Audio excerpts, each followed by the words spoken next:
Thanks, David. Thanks, everyone, for having me. It's a pleasure. It's a pleasure to be here. And yeah, I get that question a lot of like, what do you do for fun when you meet someone new? But when you have a 1-year-old and a 3-year-old, that's basically all you do, which is great. But you don't sleep very much, and you're cleaning up a lot of messes. Luckily, yet we have some friends who their 3-year-old took Sharpie to their couch and made a rocket ship. We have not made it to that stage yet. Our 3-year-old is behaved enough that she just dumps Cheerios everywhere. But with that, I'm here today to talk about the economy more broadly and then some of the issues we're seeing in the housing market. We'll touch on some other markets that you guys deal with on a more regular basis. Happy to take any questions for topics that I'm not covering that you guys are interested in. Our office, the Office of Economic Analysis, our prime directive is doing the Oregon's general fund and lottery fund forecast for the state, and then everything that goes into that, including the economic outlook, which is more what I focus on, but then also we do prison population, demographic forecast, things like that for the state of Oregon. For budgeting purposes and planning purposes for the legislature and the governor. Note the disclaimer in the lower left-hand corner. While I work for the government, I am not here on behalf of the governor. She did not send me, nor the legislature. The views here expressed are my own. I think they're all pretty fact-based and reasonable outlooks, but at the same time, I'm speaking only on my behalf. The first part of the presentation, I'm going to focus on the overall U.S. economy, where we are in the business cycle. This is going to be the wet blanket part of the morning in the discussion, and then after that we'll get to some of the more Oregon-specific stuff, which is much more encouraging and much more upbeat, and the outlook's more positive. Right now we're seeing a number of worrisome trends at the U.S. level. Apologize for the graph. The only reason I'm showing this one with 4 different lines on it is because these are the 4 major indicators of the economy that the National Bureau of Economic Research, the NBER, uses to date business cycles. When are we heading into a recession, or when does the official recession begin, and when does it end? And this is the standard slide we use with our advisors every time we meet. Because over the last few years, we've seen a number of recession calls coming from various institutions or professors or people with weekly indicator series, the ECRI folks and what have you. And all you have to do is look at this graph, these 4 indicators, and be like, you know, you're not seeing any weakness in recent years across these 4 major indicators of the economy. So there's no recession. There's no recession. It's up and to the right. All economic graphs that go up and to the right means things are going good. Except now, in the last year, 2 years, 2 of these indicators have softened. One is down, industrial production. We'll talk about that here in a second. And the other one is personal income growth has slowed considerably. So now, only 2 of the 4 indicators are going really robustly in terms of employment and overall sales in the economy. So that's great. Those things are great. But the other 2 indicators have softened and one's down. So now we're starting to see some of these concerns manifest themselves, and it's really all coming from the manufacturing sector. Here we're talking about industrial production. So this is the amount of goods that are produced across all manufacturing in the oil and gas sector. So with the oil crash, the oil bust, about 2 years ago now, at least when it started to set in late 2014, we saw a really big pullback in new oil and gas investment. New mines were not being put in place in North Dakota and Texas and Oklahoma and Louisiana and all those sort of places where the shale play is most dominant. And so it's been good for us as consumers because oil prices are down, gas prices are $2.50 a gallon at the pump. We're able to spend more money on other things besides gasoline. It's not taking as much of our household budget, but in terms of economic growth and the U.S. economy as a whole, this has actually been somewhat of a drag on the economy due to this pullback in investment from the new mines that are going into place in the oil producing and the gas producing regions of the country. And so first, the pullback was directly in mining and gas, right? Though it makes sense, the oil crash doesn't make sense to invest in new mines. And then it kind of spread a little bit.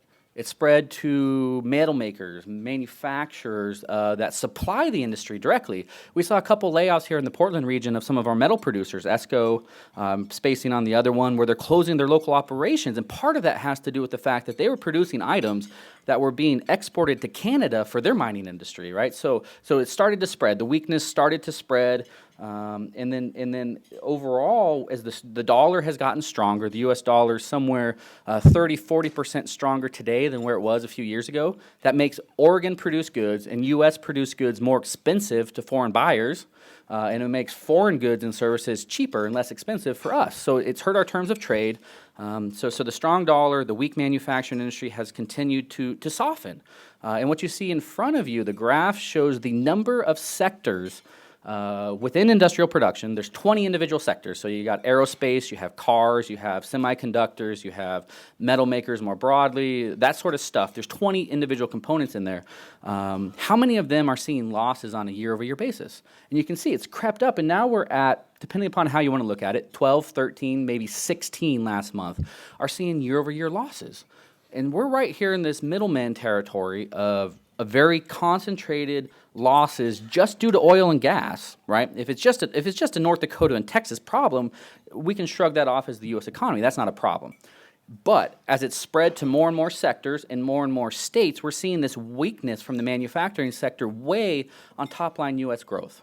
And again, we're now over half of the sectors are seeing losses. And that makes us somewhere between this sector-specific shock and a broad recession-type scenario. So this makes us nervous. Now, what makes a recession is when everything goes down together. And we're not quite there yet. Not everything in manufacturing is contracting, but we're starting to get a little bit closer to that. We're inching our way towards it. Does that mean a recession is imminent? No, it doesn't. But it's certainly something to keep an eye on. And if there was ever a time in U.S. history where a manufacturing recession does not lead to an outright recession overall, today's the time. Because manufacturing is only 1 out of every 10 jobs in America today, right? It used to be 1 out of every 3 a couple generations ago. Now it's only 1 out of every 10. So as a share of the overall economy, it's considerably smaller than it used to be. So again, this would be the time where manufacturing recession does not tip the scales all the way, but it's still something to certainly keep an eye on, and we're very worried about that. The other one and this is something that you tend to see talked about on a regular basis, something that people aren't talking about as much, is personal income growth slowing. And part of this has to do with tax policy changes at the federal level. I tried to label there, where you had the pull forward of capital gains and investment type related income, dividends, that sort of stuff, ahead of the Bush tax cuts expiring a few years ago. So you had a surge in income just before the fiscal cliff and the tax policy changed at the federal level.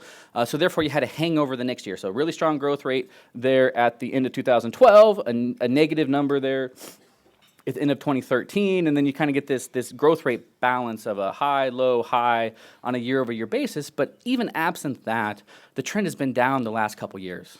This is concerning because this is the amount of income that's available for consumer spending and purchasing and investment and that sort of stuff across the nation.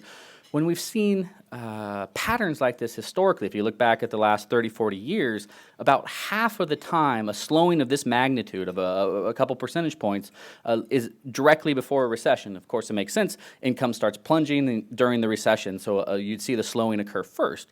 However, half of the time, it does not mean a recession is imminent. It just, you get ebbs and flows in the economy. You also have some sort of tax policy changes that change the timing of the income.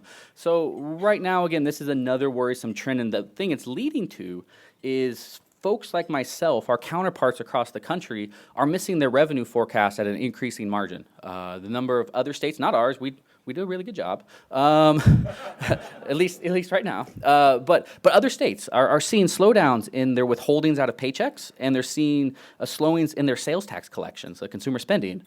In more and more states, it's not really, it's more of a qualitative measure that you can use, more chatter among people like myself that look at these numbers on a daily and weekly and monthly basis. They're becoming more concerned about their local numbers. Not here in Oregon, not here in the Northwest, Washington, California, Oregon, Idaho for that matter. We're all booming, top 10 of the country in terms of job growth and income growth and what have you, but the rest of the country, and that's where some of this manufacturing weakness is bleeding through. We're seeing slowdowns in Michigan and Ohio and Indiana and the breadbasket of America, the old Rust Belt region.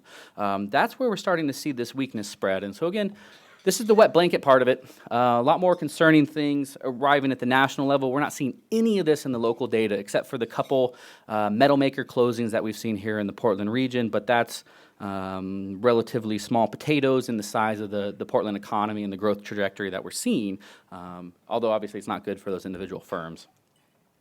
So where's this leading in terms of interest rates and monetary policy and what have you? If you get your news from the financial press or the financial media, you're going to find what I'm about to say, it's going to be hard to believe what I'm about to say, but the Federal Reserve really wants to raise interest rates. They just haven't been able to. The data has not allowed them. The economy's been weak enough. There's enough slack in the economy. All the measures of economic performance and inflation and what have you have come in at disappointing rates and disappointing numbers in the last 8 years. And so the Federal Reserve really does want to raise interest rates. They want to get back to something approaching normal, particularly because in a recession, the Federal Reserve cuts interest rates somewhere between 5 and 6 percentage points, so 500, 600 basis points. Right now it's 0, or we're up to 0.25 basis points. They're probably going to raise again in December. They're trying to talk about how November, the meeting coming up next month, is a live meeting to make a policy change. That's not going to happen. But December, they've kind of backed themselves into this corner where they guaranteed that they were going to raise interest rates at least once, maybe twice in 2016. Well, there's only one meeting left. And even though the inflation numbers and the economic numbers come in at subpar levels, at least relative to what they would like to see, they've kind of put themselves between a rock and a hard place. So the consensus is that they are going to raise rates in December, another quarter basis point. That's what you see in front of you. This is kind of a run-of-the-mill economic forecasting outlook for interest rates. The federal funds rate goes up in December, 25 basis points. It goes up twice in 2017, and then it goes up 3 times in 2018 and 19, up to about a terminal funds rate where it levels off at about 3 percentage points. This is an ideal situation even for the Federal Reserve. But like I said, the typical rate cycle is a 500 or 600 basis point cut during a recession. Even if we hit this kind of best case scenario where we get up to 300 basis points from the federal funds rate, there's not 500 or 600 basis points left to cut. So the concern is what happens next. When the recession does come, there's one coming. We don't know when it is, and the economic forecast profession has not wrapped itself in glory in terms of predicting it accurately. That's fair to say. What do we do next, right? The big question is, what do we do next? And there's a whole lot of academic literature and Federal Reserve research that's going into this, but it's a little bit of a scary situation in terms of turning into the Japanese situation where you're at 0 interest rates and you're at deflation in terms of the economic outlook, and there's not a lot you can do to get off the 0 lower bound. And so they're coming up with policies. They're trying to come up with policies to get away from the 0 lower bound, but they're between the rock and the hard place right now where you're kind of damned if you do and damned if you don't. And the problem is if they just start raising interest rates to get back to 5 or 6%, so we have enough ammunition for the next recession, if you raise those rates too quickly, you're guaranteed to go back into recession. If they wait long enough and they don't raise them, there's some hope that the economy can strengthen and pull ourselves up naturally from this lower bound of 0% interest rates, so when they don't have to go to quantitative easing in the future. It's a really hard needle to thread. And I'm not sure, a lot of our longtime advisors from all political stripes, the Governor's Council of Economic Advisors is a group of 10, 12 economists, private sector, public sector, what have you, across the ideological spectrum. Everyone guarantees that the Federal Reserve will mess it up. That it's just too hard of a needle to thread. And so that's a concern to the outlook. The biggest thing is recessions don't die of old age, even though we're now into the 8th year of expansion. The longest we've ever seen is 10 years in the modern U.S. history. That they don't die of old age. They don't come to an end just naturally. They get snuffed out due to mistakes. And everyone's pointing to this graph right here as the number one likely mistake that occurs. Federal Reserve will raise interest rates too much, too quickly, and snuff out the recovery that we're seeing. That's partly because we're not seeing other imbalances in the economy. You can't really point to any sector and say, that's a problem, this is causing something, other than the oil and gas pullback, but that's a different story. That's not that's not an overheating inflation type situation. So again, these are the big picture concerns. They're all national in perspective. They're nothing Oregon specific. In the Oregon data, It's full speed ahead. There's everything we're seeing at the state level, at the Portland level, increasingly even in rural Oregon. It's all good news right now. We're on the upswing. Oregon outperforms the typical state's economy in good times and in bad, right? We're more volatile. So during an expansion like we're in today, we're adding jobs at about twice the rate of the typical state. We're up here at 3.5% job growth on a year-over-year basis.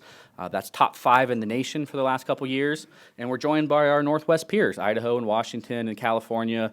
You know, California's not really Northwest, but the West Coast and the Western region overall, Arizona, Utah, they're coming online as well. So overall, the western part of the U.S., the Northwest in particular, is booming right now. Our growth is due to 2 main reasons: industrial structure and population growth. Those are the 2 main reasons why we outperform during the typical expansion. And as the industrial structure, the manufacturing pulls back in a recession, we fall further than the typical state. The good news is we spend many more years in expansion than we do in recession, so over the whole business cycle, we tend to come out ahead of the typical state here in Oregon. The good news is that the recovery has finally spread beyond Portland. This graph, for those that are unfamiliar with this type of economic graph, is you start at 0 on the left-hand side. This is how many jobs you had before the Great Recession. As you plunge down, that's the percentage of all employment you lost during the Great Recession and its aftermath. And then as you start to work your way back up, that's your job growth coming in the recovery. As you pass the 0 line again, that means you're now at an all-time high of employment. You'll see here is that Portland bounced back first. Like all big cities across the nation, the 50 largest metropolitan areas in the country have done the best economically relative to everyone else. So Portland popped back up first and has been at a pretty steady 2 to 3% job growth clip since 2010. That was the only thing going on in the state of Oregon in terms of positive economic news, was that job growth in Portland, here in Portland, in 2010 and 11. The one I would point your eye to would be the dark blue lines. These are what our office calls the second-tier metros: Bend, Corvallis, Eugene, Salem, and what have you. They spent about 3 years at the bottom of the recession where nothing was going on. They lost 8-9% of their jobs, not quite 10%, and then no recovery for about 3 years. They were spending a lot of time at the bottom, no good news, and then now they're off like a rocket again in recent years. And this is where our acceleration across the state has really come from. Bend is at 6 to 8% job growth. Earlier you guys were talking about properties available in Bend and the low vacancy rates. It's amazing. That seems to be the natural state of the Bend economy, is growing at 6 to 8%. If you look at it, it's the last 50 years, outside of the 1980s recession and the Great Recession, the housing bubble bursting. Other than that, Bend is off like a rocket. Salem is growing at its fastest rate it's seen in 25 years right now. It's adding growth, jobs at 3.5 to 4% in the Salem region. They're having a lot of the same growing pains that we're having up here in Portland too, in terms of vacancy rates and what have you for the housing market.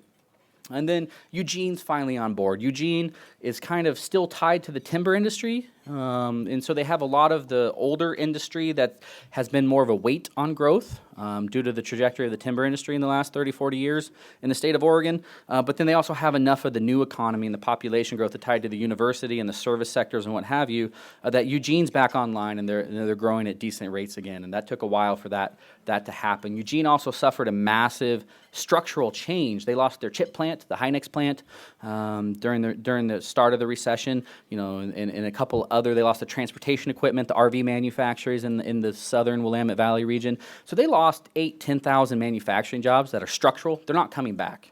It takes a really long time. That's kind of the equivalent of if Intel left, right? If Intel left Portland, just packed up, left, never came back, it takes a long time to recover from a shock of that magnitude. And so Eugene's kind of back on board now in terms of the growth and adjusting to these structural trends.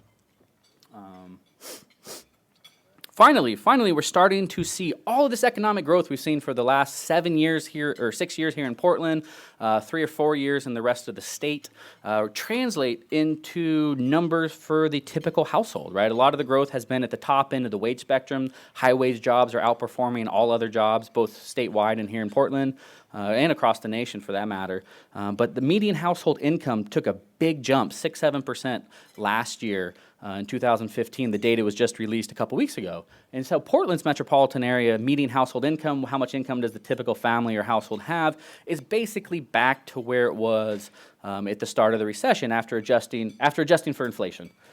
You can see this is significantly outperforming the typical large metro. That's looking at the 100 largest metropolitan areas in the nation. We're now 17%, 16% above the typical large metro for our local incomes. Given the narrative about low incomes in Oregon and Portland, you probably didn't know that.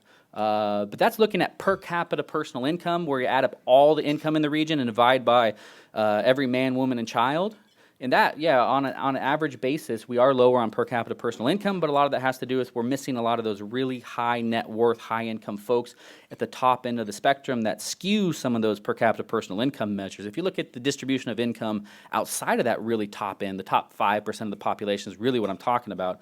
If you look at everyone else, our incomes actually look pretty good, or at least relatively good. And that's what you see here in the median household income. So what's going on, right? We've had a lot of job growth, but we're just now finally seeing it translate into stuff for the typical household and those at the lower end of the income spectrum at that. And it's all about the labor market. It's all about the tight economy. What this graph shows you is the number of unemployed people in the state of Oregon per job opening. We're all the way back down to just 2 unemployed people for every job opening. And that's as tight as you get. But we know we've had some issues with the official unemployment rate and the way it measures discouraged workers who have given up looking for work, even though they'd like to have a job. But with the severity of the Great Recession, they just gave up looking just because they were discouraged. Add all those people back in, you get the dark blue line. Even there, we're down to 3 people for every job opening in the state of Oregon. What this does is shift the calculus of bargaining power.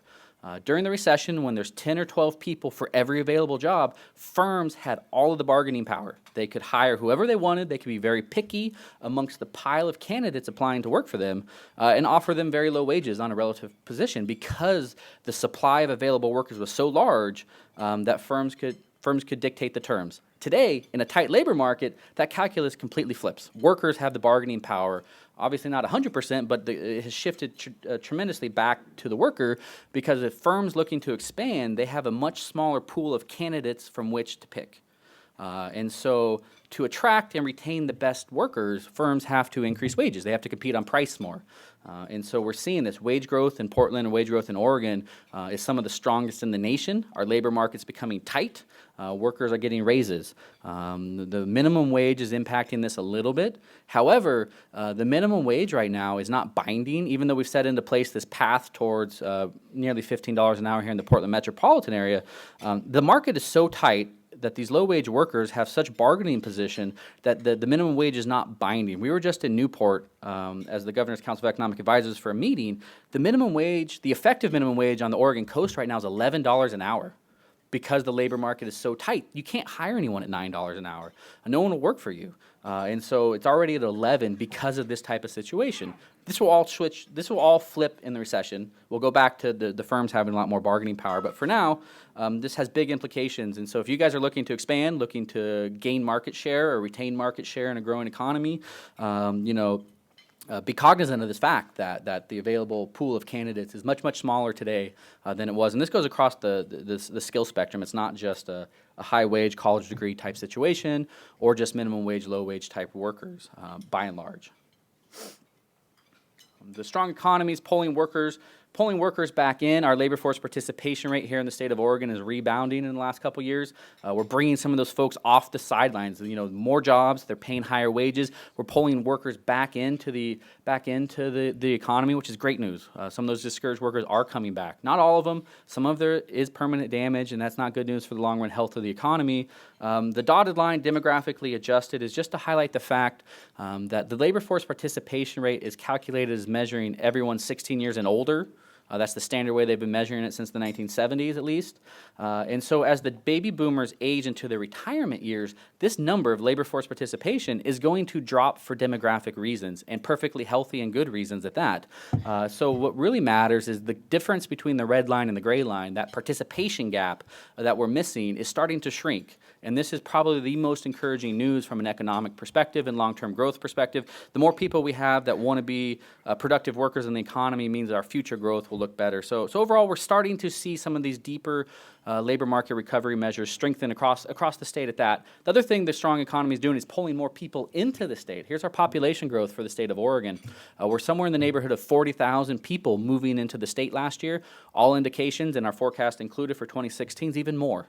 You look at things like school age enrollment for from the school districts. You look at the number of licenses that are surrendered at DMVs across the state, right? If you move up from California or from Ohio or what have you, you go to the DMV to get your Oregon license, you have to give up your old one. If you look at some of these leading indicators of population growth in general, because the data is so lagged, it takes a long time for them to survey everyone and come up with a population number, 2016 is even stronger population growth. So again, we're pulling workers back into the economy due to the strong waves, and we're also pulling people into the state of Oregon who want to live here.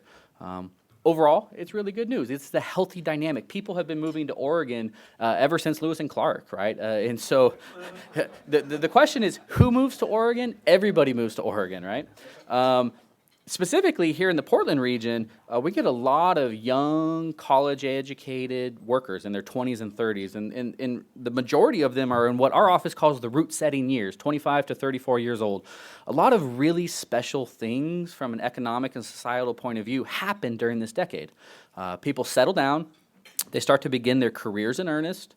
They tend to get married, have kids, buy a house, and all these sort of things that happen. And yeah, the millennials are doing this a couple years later than previous generations, but maybe they're happening in the early to mid-30s instead of late 20s as past generations would do. But that said, this is still happening, right? That life cycle curve of what you do, what most people tend to do over their lifetime, still happens. And it still generally happens in this age group. And from an economic growth perspective, this is fantastic because once they settle down in these root-setting years, they don't move again, right? So the migration rates and the population trends slow dramatically in your 30s and your 40s and your 50s. You don't really move again during that time period in your life, at least by and large. So we get all these 20 and 30-year-olds moving to Portland and Oregon more broadly, and then we have them for the rest of their working age careers, which is fantastic news for the economy. And for those of you that are concerned about the types of people moving to Oregon, not just young folks, but the types of young folks that are moving, they're not just basket weavers either. The majority of the people in their 20s and 30s moving to the Portland metropolitan area have a scientific, medical, or technical degree. They're not philosophy majors moving here. We get our fair share of philosophy majors, but the majority of them do hold these degrees, that STEM degrees and the like, in a broader category than just STEM. So again, this also will help propel future economic growth because they're bringing some of these technical skills that you don't get across all courses in the education system. That said, I think this dynamic, the dynamic of STEM degrees versus non-STEM degrees, is probably overblown. There's a lot of value added in a philosophy degree in the classes that you teach. In college, there's a whole strain of economic research that college isn't about what you learn in the classroom. It's about learning to A, live on your own, but B, applying yourself to projects, working with classmates, being able to endure and persevere and put together reports, and that sort of soft skill type stuff, not the hard technical skills, but the soft skill stuff, that's all college is actually really good for. And there's a whole strain of the economic research that just focuses on that. They don't care that you're an art history major. They just care that you got the degree because it says these good things about you in terms of how you can perform in a workplace. But again, even if you are concerned about the degree, they're dominated by those that have the STEM degrees and what have you. In terms of housing, this all impacts the housing market. And we've put together a number of things in our office. You might be asking, what does the general fund forecaster for the state have to do with housing? It's not so much that we can tell you on individual properties what the pro forma looks like or what this parcel of land versus that parcel of land is its highest and best use or what you should zone it or what you should build on it. That sort of stuff, is not our expertise. What we can do when we fly around as these 30,000-foot views is look at imbalances, look at supply-demand trends and the type of people that are moving here and the incomes that are associated with the type of jobs that are going on. And there's a number of things our office has hit on with the housing market in the last 5-6 years that I think have been pretty beneficial to the conversation. But again, not at the detailed level you guys deal with. I'm not going to be able to help you too much with that, if at all. And one of them I'll hit on three main themes. One of them is what we're calling the housing trilemma. All metropolitan areas, all cities, everybody wants to have good housing affordability for its residents. They want to have a high quality life, and they want to have a strong economy, right? Unfortunately, you can't have all three at the same time.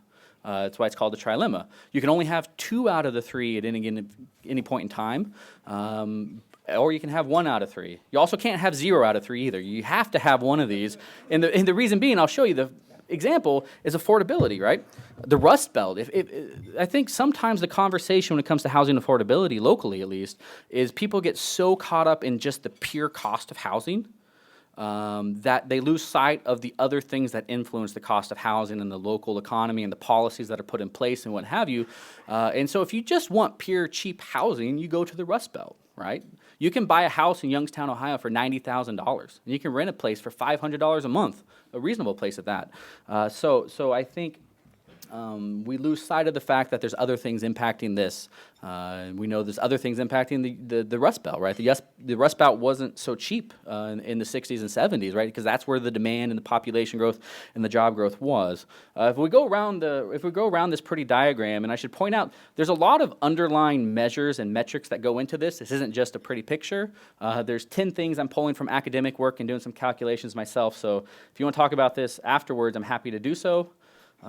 Places that have good job availability is the Sun Belt. Atlanta, you can put a lot of other places in Florida in there. Phoenix, if all you care about is a job, move there. A lot of population growth, a lot of job growth.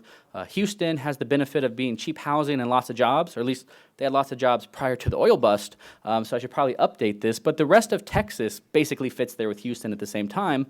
Unfortunately for the residents there is, according to the academic research, not my own judgment, but the academic research, Houston has the lowest quality of life in America. No disrespect, but again, it takes into things like crime rates and weather, and arts and cultural scene and all these sort of things. And that's what the numbers calculate out, that Texas outside of Austin, the quality of life is not so great. But what they do have going for them are jobs and housing. And jobs and housing are the predominant reasons people move, right? And so there's a lot of positive things going on in those economies as well. Places with high quality of life, but not a lot else going on for them. Inland California, I think we lose sight of the fact because we're so blessed up here in the Northwest. California, even if you're not on the coast, is still a really nice place to live relative to the rest of the nation. People aren't beating down the doors to say Fresno's the best place in America or Sacramento, but again, relative to places where I'm from in the Great Plains, Sacramento's pretty nice. So the regions of the country that do best along these dimensions are the Great Plains. Again, places where I'm from, Oklahoma, Nebraska, Iowa, Kansas. Those places, it's not so much that they do well on any given metric, it's that they don't do poorly on any one at the same time. So they kind of backdoor their way into looking the best. But at the same time, I think the conventional wisdom overstates or is too pessimistic in terms of the quality of life in the heartland or the Great Plains area. It's really not as bad as probably people think it is. But at the same time, people aren't beating down the door to move there at the same time. And so you can probably guess what's coming at this bottom part of the Venn diagram. You get the Pacific Northwest, and you get the popular, hip, cool, metropolitan areas across the country. I'm only listing a few here. Boise does the best in the Northwest in terms of affordability. And then Seattle, San Francisco, Portland. But you throw in Boston, D.C., Los Angeles, all those sort of coastal, popular metropolitan areas, and Denver for that matter, all fit down here in the bottom part of this Venn diagram. And what it is you're a victim of your own success to a certain degree. They all have high quality of lives. They all have really good, strong regional economies. So there's a lot of job growth, income growth, and the same thing.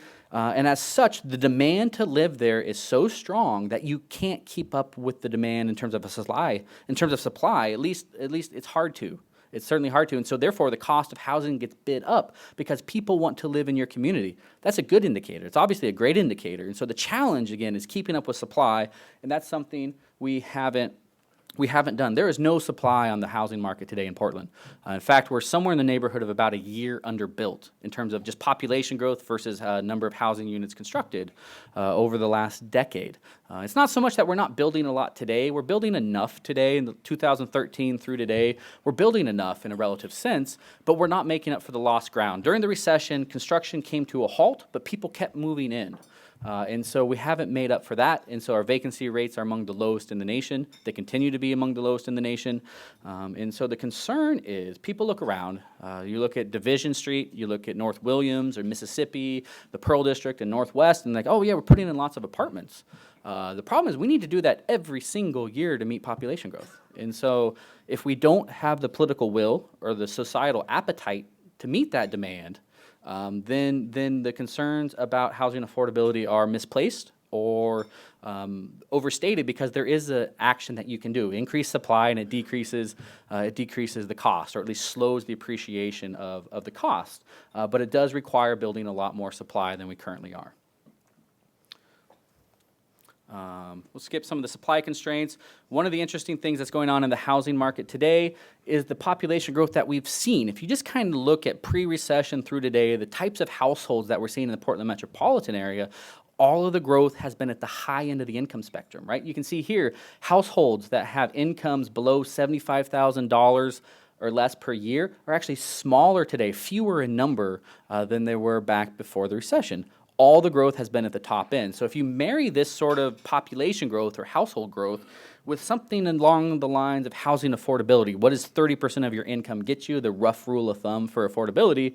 It gets you really big numbers, right? It gets you $500,000 homes, and it gets you $800,000 infill homes. Whatever the price of close-in infill homes today, it's somewhere in the $800,000 to $900,000 range. We have a lot more people in the metropolitan area of Portland that can afford that today, and so I think that's something that people aren't also taking into account. It's not so much that developers are only building these high-end homes and these luxury high-rises because they get better margins there. That happens, they do. But it's also because that's where the relative demand is coming from. Now, these bottom three tiers of $75,000 in lower, that's still where the bulk of the population is. We're talking about 60% of the population is $75,000 and lower.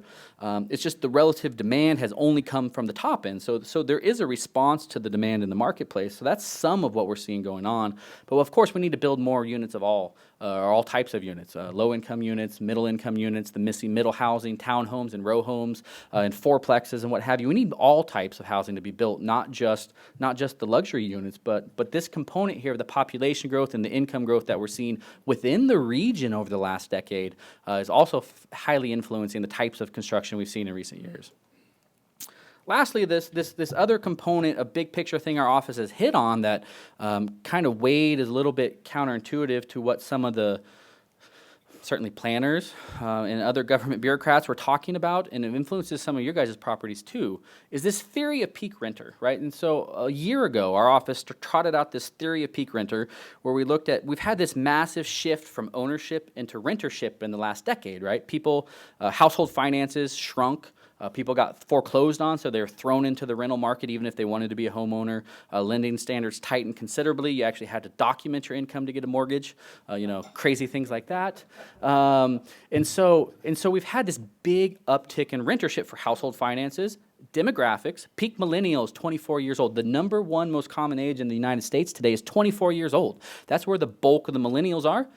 When you're 24 years old, 80% of you, at least locally, are renters, right? You're not owners in your early and mid-20s. You're renters. So we've had household finances, we've had demographics, and then also a broader consumer taste and preference has shifted people all into the rentership market. Now, the thing about this is the pendulum swings back at some point. It doesn't swing all the way to rentership and stay there forever. And I think that's the conversation that we were having, certainly at the metropolitan level, that the renter share will only increase or stay steady forever. We're never going to see a return of single-family homes. I had somebody tell me that we have plenty of single-family homes. We never need to build another one again.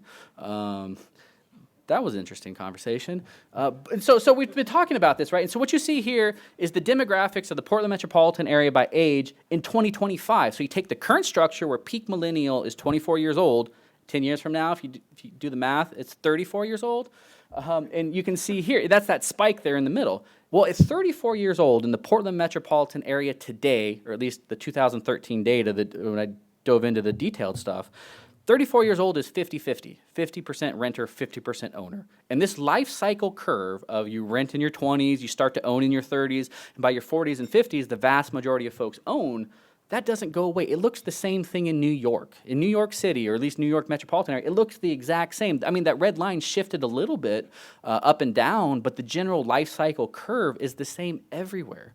And so there's no getting around this unless, of course, we say we literally won't build single-family homes and there'll be no more condos, there'll be no more ownership. You have to live in a multifamily rental apartment, which also doesn't make a lot of sense from a policy perspective and a preference of households and what have you. So moving forward, we expected the home ownership rate to increase.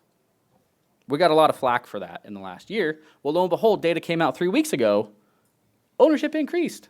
It doesn't seem that it was that challenging of an assumption to make, and you look at these big picture population and consumer preference trends, and it's like, yeah, ownership's going to come back at some point. We don't expect it to come back to 2007 levels of home ownership, but we expect it to come off this bottom because the pendulum swings back at some point in time. And if you decompose this by age, the largest increases in home ownership were among the 20 and 30-year-olds. It wasn't among the 40 and 50-year-olds. It was among that younger cohort that had shifted into the multifamily rental apartment even more so than previous generations. Now, again, moving forward, don't expect the red line to continue to increase substantially. Just a general upward drift in it, moving sideways, wouldn't surprise me at all. But again, we're not going to be a permanent shift into rentership forever, and we're not going to move away from home ownership. There's too many advantages to home ownership from a tax point of view alone to talk about that not being a factor involved in this. So, we've seen this come back, and this is something that our office has talked about. In terms of the outlook, we'll talk a little bit about the presidential election and the Oregon ballot measures. I don't have a lot detailed here, so we can talk about them off the record. So, in terms of the presidential election, there's a couple major things. Generally, elections don't move the needle very much. This one, potentially, if each has their way according to proposed policies, has the potential to move the needle a lot. The general sense among economic forecasters and the different models that have been thrown out there from Moody's Analytics and from the Peterson Institute and what have you is that if we had a full-blown trade war, if President Trump becomes a reality, then that will drive us into recession, right? There are some positive things. If we throw 45% tariffs on Mexican and Chinese products, there will be some positives that come out of that. That means we will produce more goods locally than we would import from abroad, so we'd have some more manufacturing jobs. But that's not the way to bring back manufacturing jobs. But you would on the margin. But by and large, the trade war would send us into recession. That's what most of the research has shown. The other thing, on terms of tax policy from the Trump campaign, is he's had basically 3 iterations of tax proposal, none of which have a concrete foundation to them, so it's a little hard to score them about what's included, what's not included. By and large, massive tax cuts on the magnitude of 2 or 3 times the Bush tax cuts. The actual components of it are a little different, depending on which proposal is put forth, and they're not being held to any line in terms of what they want to do. The biggest issue here is pass-through entities in terms of, are they going to be taxed at ordinary rates, or are they going to get a special lower tax rate? And I think the answer is that ideally in the Trump proposal is that they would have a lower tax rate and not be treated as ordinary income. The one thing that the Trump campaign and the Clinton campaign agree on is that the carried interest loophole should be closed. They should both be taxed at ordinary income. But the ordinary income tax rate is different depending upon which presidential set you get if the policies pass. On the Clinton side, she has proposed a lot of changes that would impact people in this room, or at least clients in this room, in terms of raising taxes on the highest net worth individuals, both from an estate tax, trying to get rid of the step up in basis for estate planning, and for the inheritance tax. Also trying to put a cap on 1031 exchanges in terms of the $1 million cap that Obama has proposed before. She's on board with that apparently. Whether or not that actually come into fruition with a Republican House and potentially Republican or Democratic Senate, who knows? The other thing she was going to proposed is to go after the highest income earners in the nation in terms of $500 million and above, if that's what your reported income is, a 4% surcharge. Putting in the Buffett rule, 30% income for people in the top 1%, or at least people above $1 million, somewhere in that range. The Warren Buffett rules, as it's become to be called, a minimum 30% tax, right? Because I think the average tax paid among those households is somewhere around 23%. And that's partly because with the Obamacare and the Medicaid expansion, what have you, they put a surcharge in that under the Obama administration. It used to be 17% effective tax rate for the very highest income households, or maybe 19%, and now it's up to 23. Well, Clinton's proposals, if they came to all the way to fruition, would bump that up to 30, and then on top of that, you'd get the extra 4% surcharge. So the top marginal rate at the very top end of the spectrum would go up, again, if she had her way. But for the vast majority of folks, tax burden remains unchanged. The other thing I should say about the Trump proposals is the way they have taken away exemptions and the head of household designation and what have you, but also try to put in child care credits or some other sort of deductions for child care costs. Most of the most recent analysis says that it actually raised taxes on single-parent households in the middle part of the distribution. Now, the campaign has fired back that, well, if that's true, if what we've actually proposed does that won't come to pass. We'll fix that. Take that for what you may, but they're trying to come up with some various tax cut proposals. So that's what's going on at the presidential election. So you can see there's actually a pretty big difference there. And that gap is not usually as large as it is in terms of policy proposals. I think, the House isn't changing hands. This House will stay Republican. Getting anything from a Democratic president through the House is probably going to be challenging, to say the least. So we'll see where those go. So that's from a tax policy point of view. Oregon ballot measures. You probably want to talk about Measure 97.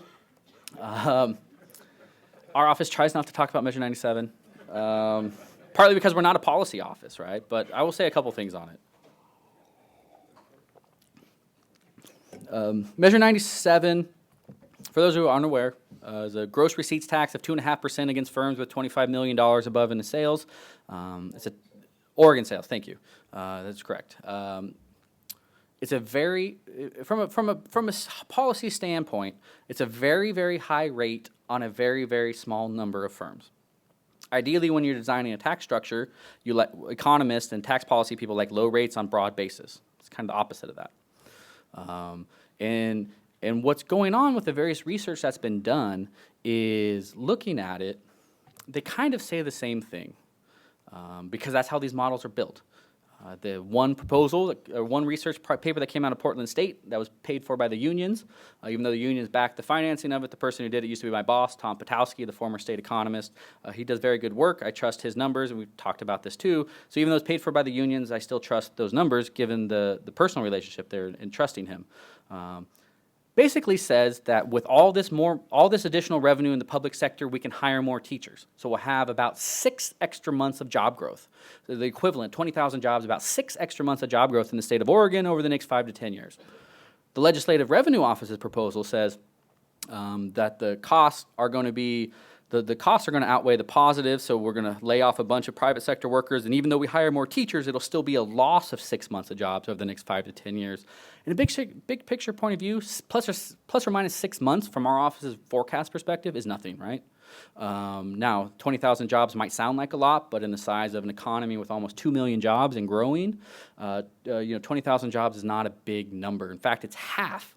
It's half the size of what we built into our forecast for the minimum wage impact. We expect slower growth of 40,000 jobs in the future from the increase in the minimum wage, not so much that people are going to be fired because of the minimum wage, but these lower wage industries are just going to hire fewer workers and make it up on productivity enhancements. That's a 40,000 job impact. So what we're talking about with Measure 97 from an economic point of view is half of that. That's not a conversation that people generally have. The bulk of the cost appear to be passed on to consumers. Somewhere around 2/3 of it will be passed forward to consumers, according to the Legislative Revenue Office's report. That sounds like a lot, and that's a big number if you look at the however many billions of dollars that would be over a biennium. What does that do to the inflation? That adds 1 percentage point increase in inflation over 7 years, right? So not 1% a year, 1% inflation over 7 years, right? That's a small impact on prices. So these impacts that come out of these models are really relatively small given the size and the scope of the conversation we're having. So what they can't model, where the bigger issue would come in from, are firms that decide to pack up and leave or shift their operations or just route their transactions through a different state in terms of the impacting that. That you can't model. And if 3 firms or 7 firms or whatever the case may be do that, that revenue number blows up and you get a much smaller number. right? And so that is the concern. When you have a high rate on a small base, 3 people can change that number.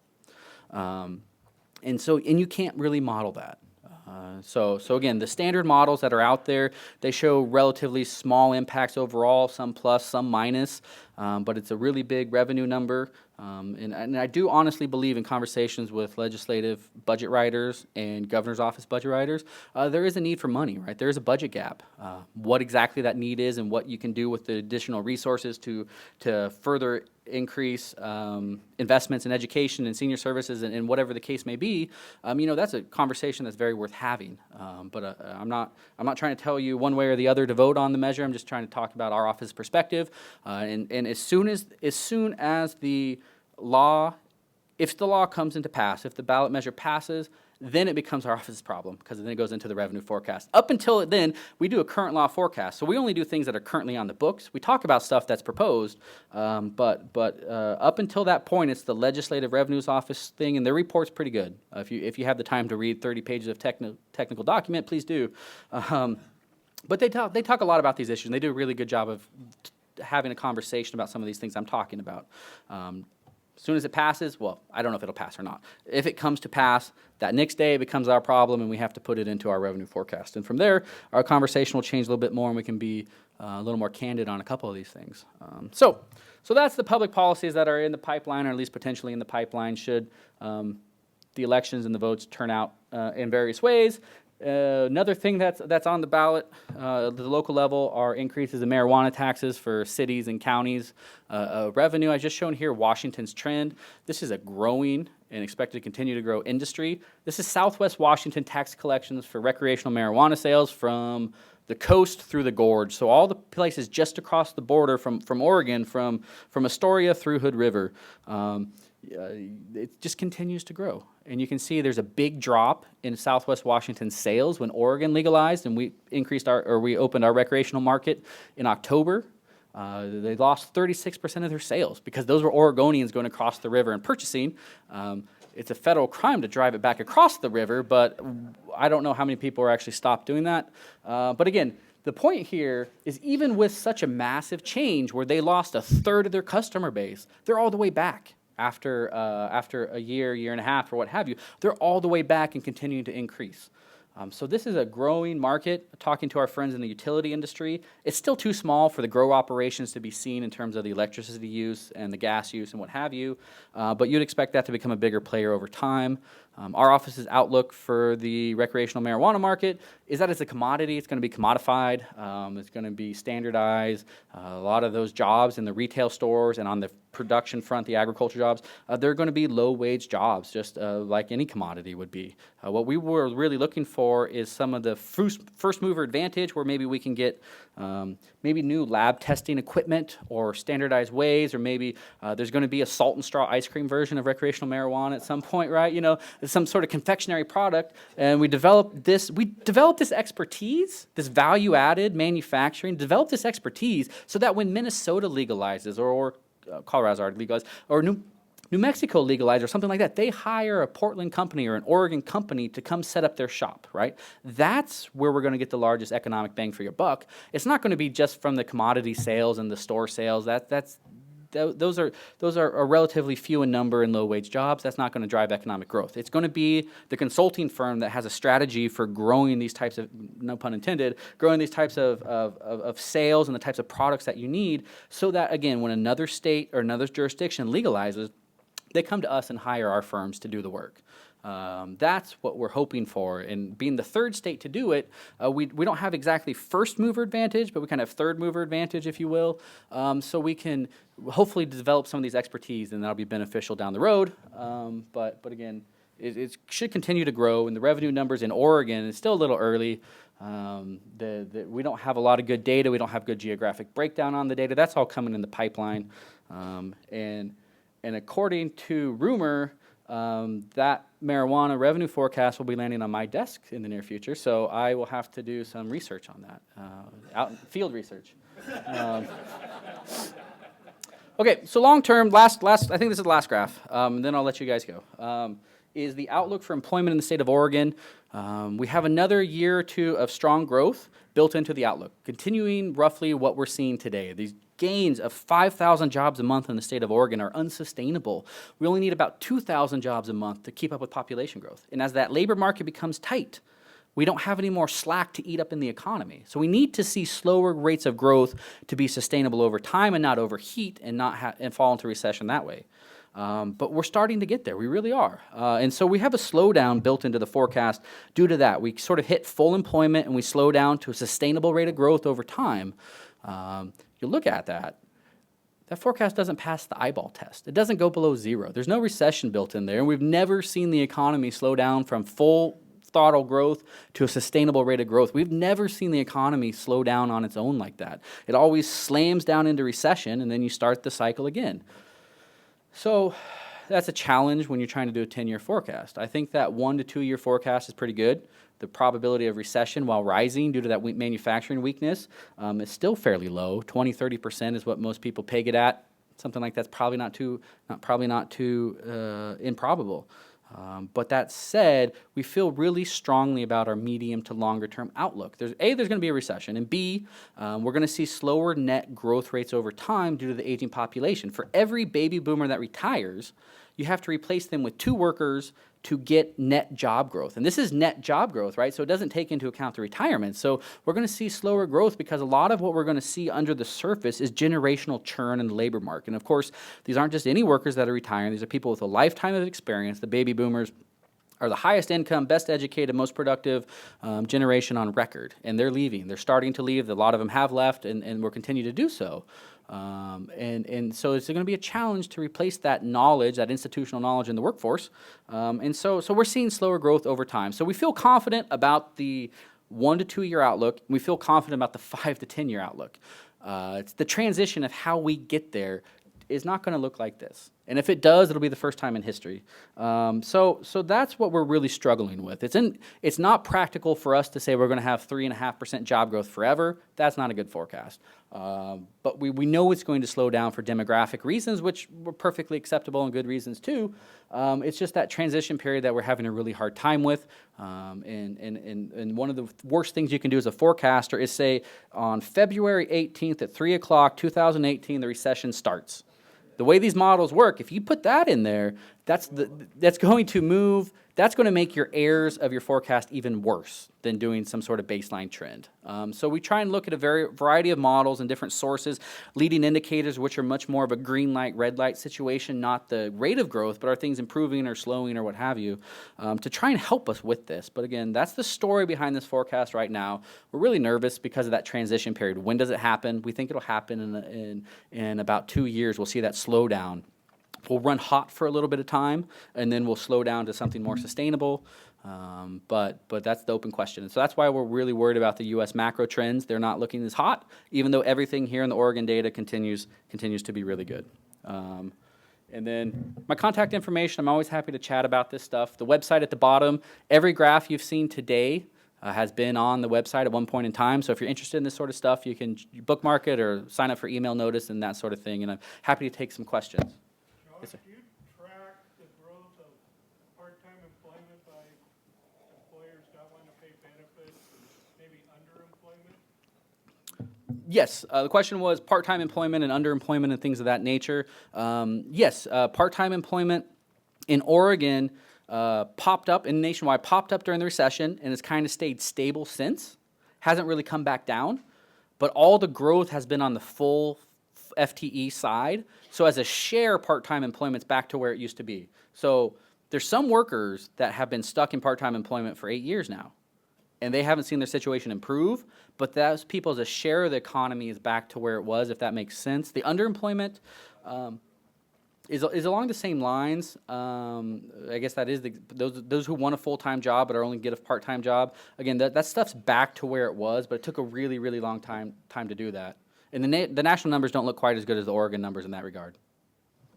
Can we put your information that was on this presentation on our website so that we could give it access to all our members? Please, yes. Post the slides or email me. I'll send the slides as well. Yes, sir. How do you solve the OPERS problem? How do you solve the PERS problem? Luckily, that's not my office's job. But we do get the question. We do get the question, right? They're talking about the budget gap and the problems moving forward on, and it's an expenditure side thing. The revenue numbers are what the revenue numbers are, right? I mean, we forecast the economy and how much income tax is going to be generated and that sort of stuff. And we feel fairly confident in our numbers in that regard, but the spending side of the equation is totally different, right? And that's where the pressure's coming from with the PERS cost increases and the Medicaid expansion money going away and what have you. That's where the budget gap's being driven today, and the PERS will last for future years. How you solve that politically, I don't know. If you were king, how would you do it? I'll talk to you in a minute, offline. Yes, sir. Have you guys looked at any impact on Measure 97? Not necessarily, as you mentioned, companies going out, but what about the ignorance of companies thinking about coming in or bringing their operations all to Oregon? Right, and so the question was, what about not just companies leaving under the Measure 97 tax should it come to pass, but the inflow of people moving in? I have not specifically, but they take that into account in terms of the overall flavor of the way those models work is it slows down all economic impact or all economic activity. So the flow of startups and the flow of new firms, both moving and leaving, that all slows population growth, slows a little bit. That's the dampening effect of it. But again, they're on the margin and they're relatively small from the big picture sense. But yeah, all economic activity slows. But I don't know about specifically firm location, but that would go along with it. Any other questions? Thank you, Josh. Oh, thank you. Thanks for having me.